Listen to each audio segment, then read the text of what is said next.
Hello दोस्तों, नमस्कार। आज मैं बना रही हूँ आलू का बड़ा। तो किस किस को पसंद है, चलो देखो आज मैं कैसे बना रही हूँ, आप सबको दिखाती हूँ।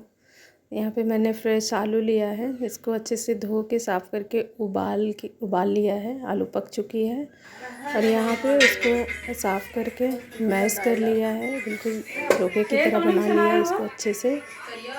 आप देख सकते हैं, ये देखो इस तरह से बिल्कुल मैश कर लिया है। और इसके बाद यहाँ पे मैंने मिर्ची काटा है, जो इसमें इसको फ्राई करने के लिए इसको डालूँगी। यहाँ पे ये मिर्ची, लहसुन, धनिया ये सब मैंने काट लिया है। और इसके बाद यहाँ पे अदरक कूट रही हूँ, जो इसमें डालूँगी फ्राई करने के लिए, जो इस चोखे को फ्राई करूँगी। देखो अच्छी तरह से इसको कूट लिया है, ये देख सकते हैं आप, बिल्कुल बारीक। ये देखो, और अब इसमें जो मसाले डालूँगी वो आप देख सकते हैं। यहाँ पे मैंने तड़का भी रख दिया था, एक साइड रेडी हो रहा था मेरा। तो यहाँ पे मैं ऐड कर रही हूँ हल्दी पाउडर।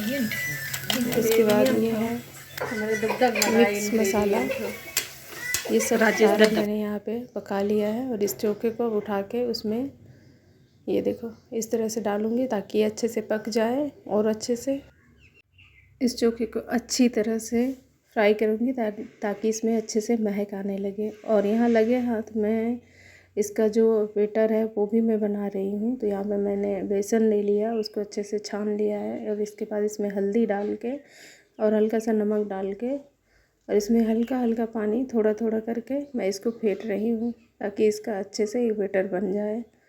आप देख सकते हैं इस तरह से। तो इस पर डिपेंड करता है, आप इसमें और भी चीज़ें ऐड कर सकते हैं, जैसे अजवाइन वगैरह आप डाल सकते हैं इसमें, आपको जो पसंद हो। ठीक है, बाकी मैं तो सिंपल तरीके से बना रही हूँ। ये देखो बैटर बन के रेडी हो चुका है, बिल्कुल इसी तरह से बनना चाहिए, ये देख सकते हैं आप। ठीक है, तो अभी जो मैंने चोखा फ्राई करके रखा हुआ था, भिंडी उसका बना के रख ले रही हूँ छोटे छोटे। और ये मिर्ची साफ़ करके रख लिया, इसको भी मुझे तलना है, इसलिए मैंने उसको भी साफ़ करके रख लिया। और फ्रिज में 2-4 ब्रेड पड़े हुए थे, तो मैंने कहा चलो ब्रेड का भी बना लेती हूँ। और यहाँ पे मैंने कढ़ाई रख दिया है और उसमें रिफाइंड ऑयल से मैं इसको पकाऊंगी, तो वो भी रख दिया। तेल हमारा गर्म हो रहा है, तो यहाँ पे मैं उसमें जो डीप करके जो ब्रेड में मैंने बेसन वगैरह भरा हुआ था, ये देख रहे हो, तो उसको मैं डीप करके इसके अंदर, इसके बाद इसको तेल में डाल के अच्छे से पकाऊंगी। ये देखो इस तरह से बिल्कुल अच्छे से पक जाना चाहिए। तो इसमें मैंने मिर्ची भी डाल दिया था, ये देखो इस तरीके से कितना प्यारा कलर आया दोस्तों, देख सकते हैं आप। ब्रेड ज़्यादा नहीं था, थोड़ा ही था, पड़ा था, तो मैंने कहा चलो बना लेती हूँ, बाकी तो मुझे बड़ा ही बनाना था।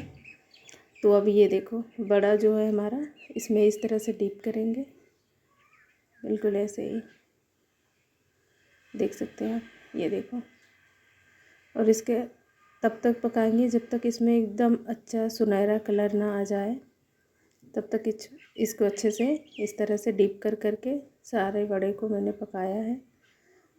तो मैंने इसको आपको अच्छे से क्लियर बिल्कुल दिखाया है। अगर आप बनाएंगे तो बहुत अच्छे तरीके से आप इसको बना सकते हैं।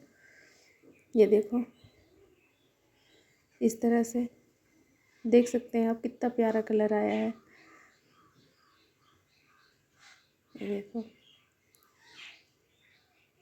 देख सकते हैं आप,